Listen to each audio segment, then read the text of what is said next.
There is a strong connection between music and memories. I mean, there's probably a song that when you hear it, you are swept back to your youth. Oh, yeah.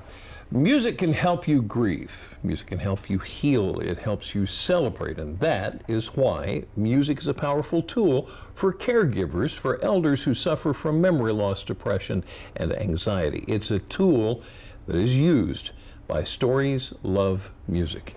Ilyana Kadushin is the founder and the executive director of Stories Love Music. How are you? I am great. Thank you so much for having me. Thanks for being here this afternoon. So, give us an overview of what Stories Love Music is. Absolutely. Stories Love Music provides a program called The Joy of Creative Engagement for Caregivers. And creative engagement means using creative tools. For us, that's music and storytelling. And we provide this training to caregivers who have a very difficult job. These are huge-hearted, hardworking people, and their job is difficult. So they learn tools to not only help their own self-care and stress management on the job, which is very important, but also as a tool to connect more deeply with the person that they take care of and maybe have some more moments, special moments of meaning of life, which, as you were saying, music does, because music is so universal. Yeah. The story aspect is what comes from the things that are sparked by the music. Okay. Okay. Now, am I to understand that Stories Love Music came following Hurricane Sandy?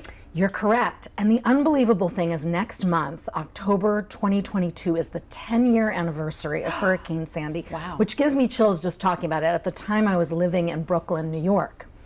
And I was working as a voiceover actor and musician, living my life as an artist in New York, loving it.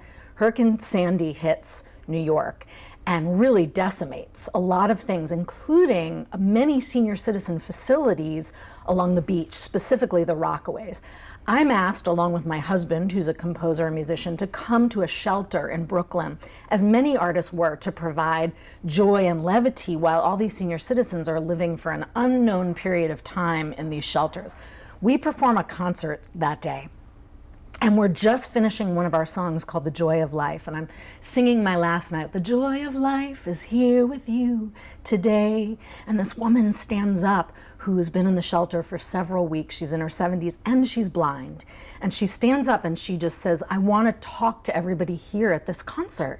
She says, you singing to us, you bringing music in the midst of this storm aftermath made me feel as if I could handle anything that was coming, that the storm made me afraid, but I felt like I was going to be okay, and that this idea of the joy of life. I had like this light bulb moment. What can I do as an artist to give back? I know these tools. How can they help? And I thought, when older people are seen and heard and they feel valued, they feel more alive and more meaning. Skip to me then doing 5 years of field work in New York and Alzheimer's units and hospitals and memory clinics. But I say to myself, I'm just one musician. How can I really affect change? And I thought, well, who's spending the most time with our seniors, especially when they have more challenges with dementia and Alzheimer's? And I thought, well, it's the caregiver population.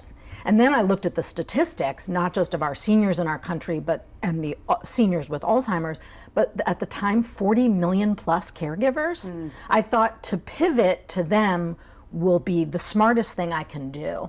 So I bring all of that down to Maryland, and in 2017 is when we actually founded as a nonprofit, but it began during Hurricane Sandy. Wow. So what's the response been from the caregivers? It's like I'm building a house with these caregivers. I'm saying if you want to have longevity as a caregiver, whether you're taking care of a husband or a wife, or you're a nurse in a hospital, and we've worked with nurses in hospitals, you need to maintain this compassion and this love and this understanding that the person you're taking care of had a whole life before they were diagnosed. Right.